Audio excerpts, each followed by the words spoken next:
Hola a todos y bienvenidos a un nuevo video. Mi nombre es MaxiHawk y en este canal te hablo sobre tecnología, productividad y docencia.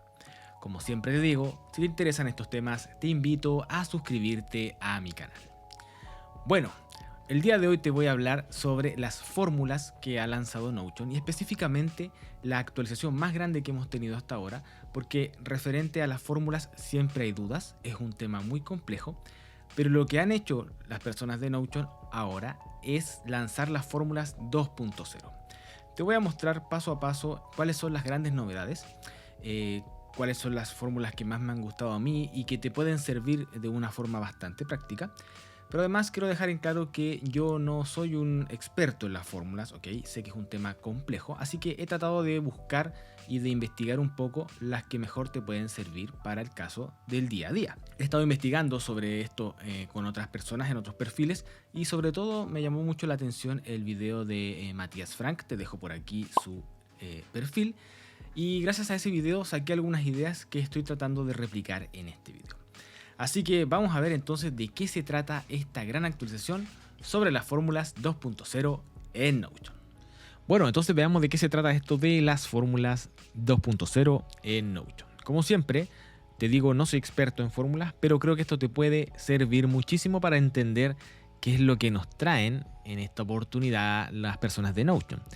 Una pequeña presentación, como siempre, para entrar en materia respecto a las novedades, ¿ok? Entonces, podríamos decir que según lo que declara la página en Notion, ¿cierto? Respecto a las novedades más interesantes, lo primero que podemos decir es que es mucho más sencillo escribir estas fórmulas, ¿ok? Te vas a dar cuenta a lo largo de este video, cuando vayamos viendo estas distintas formas de escribir las fórmulas, que se ha reducido, ¿cierto? La cantidad de texto que tenemos que incorporar en nuestras fórmulas, por lo tanto es mucho más sencillo.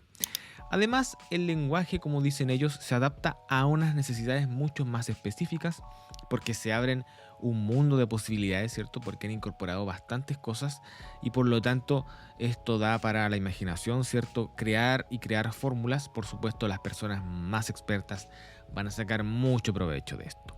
Y lo que me parece aún más relevante, por lo menos a mi nivel, ¿cierto? De usuario, es que los resultados de las fórmulas en 2.0 ahora incluyen más tipos de propiedades, ¿ok? Antiguamente no incluían tantas propiedades y por lo tanto teníamos que crear grandes fórmulas para conseguir el mismo resultado, que hoy en día es mucho más sencillo. Vamos a ver entonces las novedades que a mí me parecen más interesantes. Las he dividido en estos distintos, ¿cierto? Ítems para poder tener un orden y para entender un poco de qué se tratan estas novedades. Lo primero y más relevante es que han cambiado por completo el editor. Entonces, este nuevo editor tiene más espacio ya para poder escribir la fórmula. Podemos escribir fórmula en múltiples líneas, ya podemos ir haciendo saltos y por lo tanto ver de una forma mucho más clara, ¿cierto? La fórmula. Además, es posible incluso dejar un texto escrito, ¿ok? Para las personas que saben de programación, ¿cierto? De código, siempre lo han usado, pero en esta oportunidad ya lo tenemos en Notion, es decir que en las plantillas que yo comparto luego voy a poder colocar algunas notas dentro de la fórmula para que, ¿cierto? Los usuarios entiendan mucho mejor de qué se trata esta fórmula. Y eso en cuanto al nuevo editor, lo vamos a ir viendo en vivo más adelante. Luego decimos adiós al prop. ¿Qué es el prop? Bueno, antiguamente cuando teníamos que hacer el llamado, ¿cierto? De una propiedad dentro de nuestra base de datos para incorporar en una fórmula, debíamos escribir, ¿cierto? Derechamente prop y el nombre de la propiedad. Bueno, igual podíamos hacer clic, ¿cierto? En la barra de la izquierda sobre la propiedad, pero Notion nos ponía automáticamente este texto. El problema era, claro, que si yo pasaba a llevar alguna de estas letras, ¿cierto? O eliminaba algún componente, ya perdíamos, ¿cierto? La coherencia de nuestra fórmula. Y actualmente lo que ocurre es que solamente aparece el nombre de la propiedad de una forma muy sencilla. Esto te lo puedo mostrar inmediatamente aquí en un ejemplo. Yo tengo una base de datos de estudiantes y además, ¿cierto? Un checkbox de la asistencia. Entonces, yo quiero crear una fórmula que simplemente me ponga el mismo nombre del estudiante, ¿ok? Acá en la propiedad de fórmula. Vamos a hacer clic, ¿cierto? En el más, como siempre. Buscamos nuestra propiedad de fórmula y vamos a poner aquí entonces un nombre solamente para este ejemplo y editamos la fórmula. Aquí está el editor, si te das cuenta. como te decía, si uno escribe, ¿cierto?, algún texto aquí y luego cerramos esto con la misma nomenclatura, eso cambia de color y eso ya queda como un texto, como te digo, referencial. Luego, manteniendo el Shift y haciendo clic en Enter, podemos hacer múltiples líneas y recién escribir nuestra fórmula, así que es muy interesante. Bueno, vamos directo a lo de adiós al prop. Por ejemplo, yo quiero que replique lo de nombres de estudiantes, por lo tanto tengo que hacer clic en la propiedad nombre de estudiante. Si te das cuenta, le pone ahí en gris nombre del estudiante porque esa es la propiedad y ya estaría listo. Solamente con ese paso hacemos clic en listo y si te das cuenta aparece, ¿cierto?, el nombre del estudiante. Entonces el prop ya se ha reemplazado, todo ese texto que te contaba acá arriba, ¿cierto?, toda esta cadena se ha reemplazado por el nombre específico de la propiedad. Luego teníamos la propiedad y la fórmula en realidad de if e ifs, que esto lo vamos a ver a continuación. En el if, no te olvides que lo que hacemos es crear una condición, ¿cierto? Dice básicamente si se cumple esta condición, muestra un resultado si es verdadero. Si no se cumple esa condición, muestra otro resultado que se considera falso, ¿ok? No tiene mucha ciencia, el if lo hemos visto muchas veces en este canal, pero lo más interesante va a venir después con el ifs, ¿ok? Vamos a ver aquí el ejemplo. Tengo aquí una lista de estudiantes, ¿ok? He filtrado solamente por el grupo 2 y yo quisiera, por ejemplo, crear una nueva fórmula que me diga con un texto si el estudiante está presente o no está presente, ¿ok? Vamos a hacer clic entonces en el más. Vamos a agregar una nueva propiedad de fórmula, editamos la fórmula y ¿qué es lo que necesitamos entonces? Vamos a usar la fórmula del if, ¿ok? Aquí están las funciones. Hacemos clic en if, le voy a decir que si la asistencia, ¿ok? Cuando yo dejo una propiedad de checkbox en el if y no le asigno nada más a esa propiedad, se asume que estoy diciéndole que quiero que considere la condición como verdadera. En otras palabras, lo que le estoy diciendo aquí es que si la asistencia del día 1 está marcado con el checkbox, realice, ¿cierto?, una acción, es decir, voy a darle una coma y ahora le digo que quiero que muestre si es que ese checkbox está completado. Si es que está completado, quiero que muestre un aviso de OK, luego una coma. Esto es lo que ocurre si es que no se cumple esta condición. Por el contrario, entonces vamos a poner aquí ausente y cerramos, ¿cierto?, automáticamente la fórmula. Te das cuenta que no da ningún error, no hay ninguna letra en rojo. Eso es otra gran actualización, que ahora el error se marca mucho más fácil, ¿cierto? Aparece ahí en la fórmula el error y por lo tanto es más sencillo en teoría corregir esa fórmula. Entonces con esto, ¿qué tenemos? Si yo le doy a listo, te das cuenta, dice que los que tienen el checkbox marcado OK, los que no, ausentes. Si yo hago clic en uno de estos, por ejemplo en Paula Sánchez, aparece OK. Entonces es muy sencillo, ¿cierto?, lo de la fórmula del if. Esto lo vamos a dejar aquí, if, para que se entienda. Ahora, ¿qué ocurre con el ifs? Antiguamente, cuando nosotros queríamos hacer una fórmula del if que se conocía como anidada, es decir, que se cumpla más de una condición, teníamos que ir repitiendo la parte de if, ¿ok? En este ejemplo vamos a hacer lo siguiente. Voy a crear una nueva fórmula, por supuesto haciendo clic en el más, vamos a fórmulas, vamos a ponerle aquí if para que se entienda y editamos la fórmula. ¿Qué es lo que yo quiero? Quiero que cada uno de los puntajes de los estudiantes pertenecen a una matriz, ¿cierto? Por lo tanto, necesito que me devuelva una calificación, ¿ok? Entonces vamos a ver con el if primero. Si yo creo la función de if y le digo que el puntaje es igual a 1, ¿ok?, que me dé una calificación como A, y por el contrario, si no, no me muestra nada. Bueno, eso sería lo más sencillo, ¿cierto?, en este caso de las calificaciones, y solamente tengo un estudiante con el puntaje 1. Si aquí el estudiante, ¿cierto?, tuviese un 1, aparecería la letra A.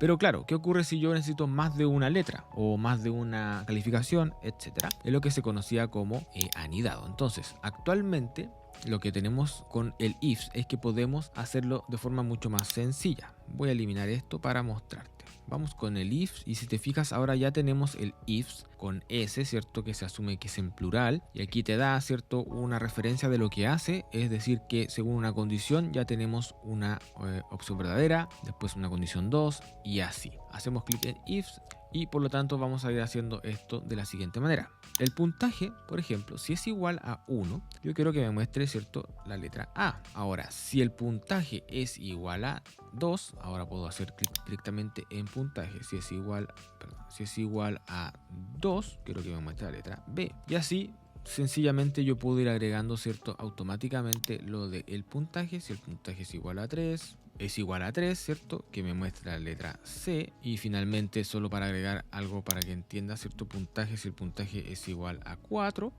Le vamos a poner una calificación D. Ahora, no te olvides que esto es un condicionante, he puesto solo casos verdaderos, por lo tanto siempre debemos terminar con una opción falsa, es decir, que si no muestra ninguna de esas opciones, ¿cierto? Porque no tiene un puntaje, podemos decirle que sin puntaje, ¿ok? Eso es mucho más sencillo de entender en este ejemplo. Y cerramos, ¿cierto?, nuestra fórmula. Entonces fíjate cómo hemos anidado todo eso de forma mucho más rápida sin tener que escribir if a cada rato. Vamos a darle a listo y fíjate entonces aquí.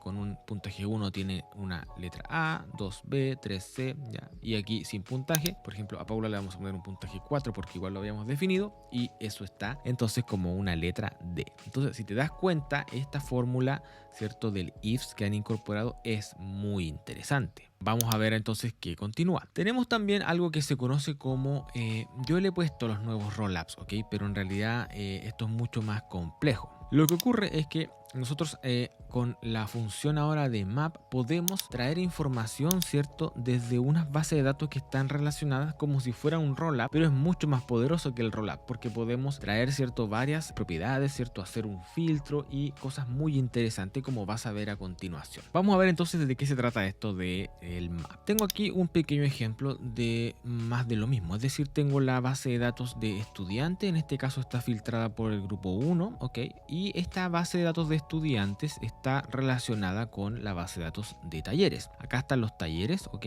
Hay 5 talleres, tienen una categoría, etc. Y aquí están los estudiantes, ¿cierto?, que han realizado esos talleres que obviamente se relaciona en base a esto que estamos viendo. Entonces, si yo quisiera traer algún dato, ¿cierto?, alguna propiedad en esta relación, existe el rollup, perdón, pero ahora con el map existe algo muy interesante. Vamos a hacer clic en el más, vamos a agregar una nueva fórmula, entonces le vamos a poner map para que no se nos confunda y vamos a editar esta fórmula. Entonces, fíjate lo que ocurre aquí. Con el map, cuando yo agrego esta función del map, lo que me está diciendo es que yo puedo, ¿cierto?, ir a hacer esta pequeña vista, por decirlo de alguna forma, a través de esta relación. Entonces, lo primero es definirle o decirle al map a través de qué cosas yo quiero ir. ¿Okay? En este caso, talleres es la relación que tengo entre estas dos bases de datos. Entonces, si yo aprieto el map en talleres, no pasa mucho porque tengo que además decirle, ¿cierto?, otro parámetro, es decir, le doy en coma y me aparece este current, ¿ok? Dice, genera el valor del elemento actual en la lista de funciones. Me va a listar, ¿cierto?, todo lo que ocurre aquí en talleres y luego vamos a hacer un punto y fíjate en esto que es muy interesante. En resumen, el map, ¿cierto?, va a ir a través de talleres. Después ponemos este current y en el punto, fíjate, me muestra todas las propiedades, pero que pertenecen, si te das cuenta, a talleres, ¿ok? Estas no son propiedades de la misma base de datos de estudiante. Por ejemplo, yo podría traer, ¿cierto?, el resumen, ¿ok? Si hago clic ahí, me va a mostrar entonces el resumen de los talleres según la relación. ¿Te das cuenta? Es muy poderoso. ¿Por qué? Porque después, ¿cierto?, cuando uno es más experto puede ir agregando muchas más cosas. Hay otra opción muy interesante que han agregado, que es la forma de agregar filtros dentro de una misma fórmula, ¿ok? Y por lo tanto con esto yo podría traer, ¿cierto?, información específica a través del map sin necesidad de crear un rollup y con muchas más funciones, ¿ok? Como te digo, es cosa de ir explorando todo lo que nos han entregado en esta actualización. Vamos a ver ahora qué sigue. Luego tenemos el len, que me parece algo muy interesante. El len, como dice aquí, genera la longitud del valor de la lista que estamos desplegando, ¿cierto?, o del texto, ¿ya? Eso es lo que aparece aquí, textual de Notion.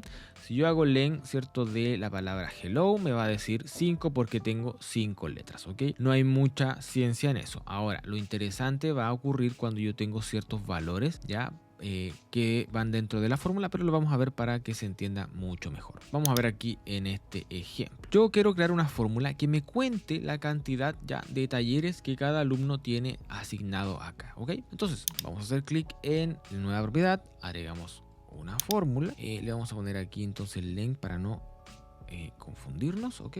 Y vamos a ver la fórmula. Si yo escribo len, ¿ok?, aquí está la función. Vamos a hacer el ejercicio. Si yo escribo aquí hola, ¿cierto?, fíjate que me va a devolver, por lo tanto, el valor de 4. Teóricamente, ya ahí está agregando 4, 4, 4, porque esta fórmula se está replicando, ¿cierto?, a lo largo de todas las filas. Ok, ahora, ¿qué es lo interesante? Que yo podría ocupar esta fórmula, voy a eliminar esto, yo podría ocupar esta función, ¿cierto? Esta fórmula y decirle que cuente los talleres, en este caso, ¿cierto? De la función que está relacionada y por lo tanto me va a devolver, si te das cuenta, el número de talleres que tiene cada estudiante. Muy sencillo. Ya antiguamente había que hacer una fórmula algo más compleja, más estructurada, pero fíjate que solamente con len podemos obtener ese valor muy interesante para este caso. Ahora podemos hacer algo mucho más interesante, que es agregar un filtro a esta fórmula. Yo tengo aquí la base de datos de estudiante y acá abajo están los talleres. Es lo mismo que vimos anteriormente, pero hay una propiedad, ¿cierto? Un checkbox que dice que está completado. Entonces sería interesante que esta fórmula solamente me cuente la cantidad de talleres que están completados en esta relación. Eso sería bastante interesante. ¿Cómo podemos hacer eso? Con el filtro. Vamos a ver cómo se hace. Primero vamos a eliminar esto. Ya. Lo que tenemos que crear entonces es, primero decirle que los talleres, yo quiero que los filtre. ¿Cómo hacemos eso? Le agregamos un punto y agregamos la función de filtro. ¿Qué ocurre? Que en el filtro también tenemos que indicarle, ¿cierto? Lo que vimos en el map, lo del current, para que nos muestre, ¿cierto? A través de esta relación también haga esta contabilización. Es un poco complejo de entender, pero veamos el ejemplo, ¿ok? Entonces, talleres.filter, hacemos enter, ¿cierto? En el current, ahí ya nos está mostrando, si te das cuenta, en la vista previa, nos dice que hay dos en esto donde yo he creado, porque estamos hablando de la primera entrada, ¿cierto? Que es Luisa Ortiz. Obviamente luego se va a replicar para todos. Entonces, le hemos dicho que filtre los talleres, pero no le hemos dado ningún parámetro para filtrar realmente. Entonces aquí viene lo interesante, porque yo podría decirle que de eso necesito que, fíjate, me muestra todas las propiedades de la relación, ¿cierto? Y más bien de la base talleres, y puedo decirle que completado esté verdadero, ¿ok? Cuando yo le doy esa indicación, fíjate lo que ocurre en la vista previa. Le estoy diciendo entonces que me muestre todos los talleres, ¿ya? Pero que los filtre por la completado sea verdadero, es decir, que tenga el checkbox marcado. Y solamente hay un taller verdadero aquí, que sería el taller 1, que ha sido completado. Entonces, muy interesante. Y para unirlo con lo que vimos recién, ¿cierto? Que nos contabilice finalmente cuánto, más que mostrarnos, simplemente al final podemos hacer un punto nuevamente y agregar la función de len. ¿Te das cuenta? Es mucho más sencillo. El punto es algo muy poderoso.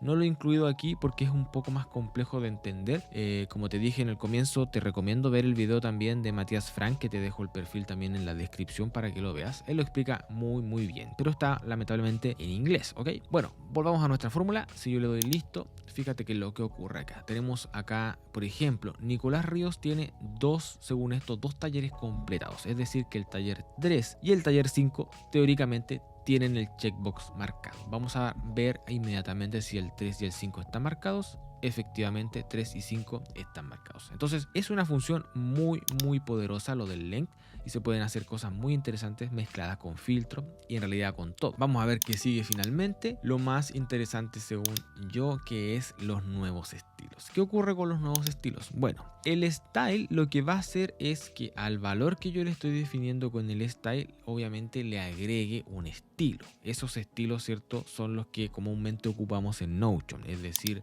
tenemos la posibilidad de que nuestras entradas, ¿cierto?, tengan una negrita en cursiva, ¿cierto?, con esta línea debajo estilo subrayado, e incluso, y creo que aquí está muy poderoso y enfocado a lo que hacemos cuando utilizamos números, cambiar el color del texto e incluso el fondo. Vamos a ver entonces de qué se trata esto.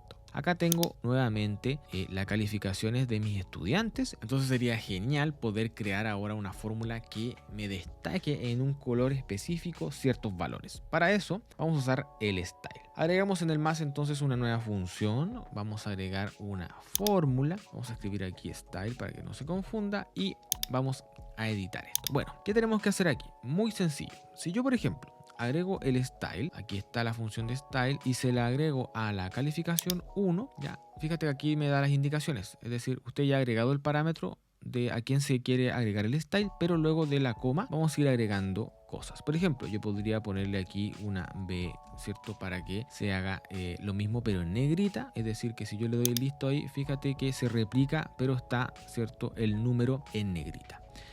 Vamos a hacer otra cosa. Si yo pongo aquí una I, ok, aparece cursiva y finalmente si yo a esto le pongo una U, como te dije, y ahí está mostrando en directo, ¿cierto? Cómo ocurre esto, aparece, ¿cierto? Subrayado. Bueno, muy interesante, pero también podemos nosotros combinar, es decir, que yo quiero que esto sea en negrita, pero si yo le hago una coma, puedo, por ejemplo, decirle que quiero que el texto esté en rojo, fíjate, y ha cambiado a rojo. Entonces esto es muy interesante porque claramente ya hacemos una diferencia muy importante en nuestra base de datos porque estamos destacando ciertas cosas en función de una fórmula. Entonces eso es muy interesante. También podemos trabajar con los fondos, ¿ok? Si yo esto lo dejo en rojo, puedo hacer una coma nuevamente y, por ejemplo, decirle que quiero un fondo azul, ¿ok? Cerramos siempre así y, bueno, ahí está, un fondo azul, una letra roja, o podríamos eliminar el rojo para que se mantenga en blanco y va a quedar un poquito más destacado. Entonces, si te das cuenta, podemos ir agregando mucho estilo a en este caso, propiedad. Fíjate que esto lo podemos combinar, ¿cierto? Con muchas cosas. ¿Por qué? Porque podríamos agregar una condicionante, por ejemplo el if, para decirle que quiero que tome cierto color el valor que a mí me interesa. Y yo creo que esto sí es muy interesante. ¿Cómo lo hacemos? Bueno, voy a eliminar esto para mostrarte. Vamos a agregarle la función del if, ¿ok? Y le vamos a decir que si la calificación es menor a 4, que por lo menos aquí es como se utiliza, ¿ok? Cuando tenemos menos a 4, es una calificación, podríamos decirlo, muy baja, es decir, quiero que resalte este número. Por lo tanto, si la calificación es menor a 4, vamos a agregar una coma y le vamos a agregar un estilo a eso. ¿Qué estilo necesita que le agreguemos y a quién? Bueno, obviamente a la calificación. Quiero que lo ponga en negrita, perdón, entre comillas, y además que eso sea en un texto rojo. ¿Te das cuenta? Ahora, por el contrario, no te olvides que el if necesita un valor verdadero y un valor falso, ¿cierto? Por lo tanto, lo que tenemos que hacer es asignarle una nueva... podríamos dejar, por ejemplo, un mensaje, ¿ok? No pasa nada. Pero lo mejor que podríamos hacer para mantener esto es seguir la misma línea y agregarle un estilo, por ejemplo, nuevamente a la calificación cuando sea mayor a 4. Y ese estilo podría ser, ¿cierto? Que se mantenga en negrita, ¿ok? Y ahí ya tenemos esta función muy sencilla. Si te das cuenta, como te dije al comienzo, se reduce mucho el texto. Ok, entonces, ¿qué ocurre? Que cuando le damos a listo, fíjate en esto, muy interesante, porque claro, entre estas dos, ¿cierto? Columnas es mucho más llamativo estos en color rojo y por lo tanto esto yo perfectamente ahora lo podría ocultar y presentar esto, ¿cierto? A los estudiantes, ¿cierto? O a la reunión, etcétera, con una cosa mucho más llamativa. Así que eso es principalmente lo que te quería mostrar respecto a las novedades de las fórmulas y los conceptos iniciales. Como te digo, es algo mucho más complejo, no soy experto, pero échale una mirada, está muy interesante lo que nos ha traído Notion con estos 2.0. Y bueno, espero que te haya gustado este video, que hayas entendido cómo son estas fórmulas, específicamente los grandes cambios que nos trajo esta actualización. Como te dije al comienzo, no soy un experto en este tema, ¿cierto?, de las fórmulas y la codificación, pero creo que te puede haber ayudado un poco, ¿cierto?, para entender y darle un real uso en el día a día a tus fórmulas. Si te interesan estos temas que subo en mi canal, como siempre te invito a suscribirte, a dejar tus comentarios, tu manito arriba y también compartir este video con quien tú crees que le pueda servir. Además, visítame en mis redes sociales y en mi página web porque estoy subiendo material adicional. Así que nos vemos en un siguiente video.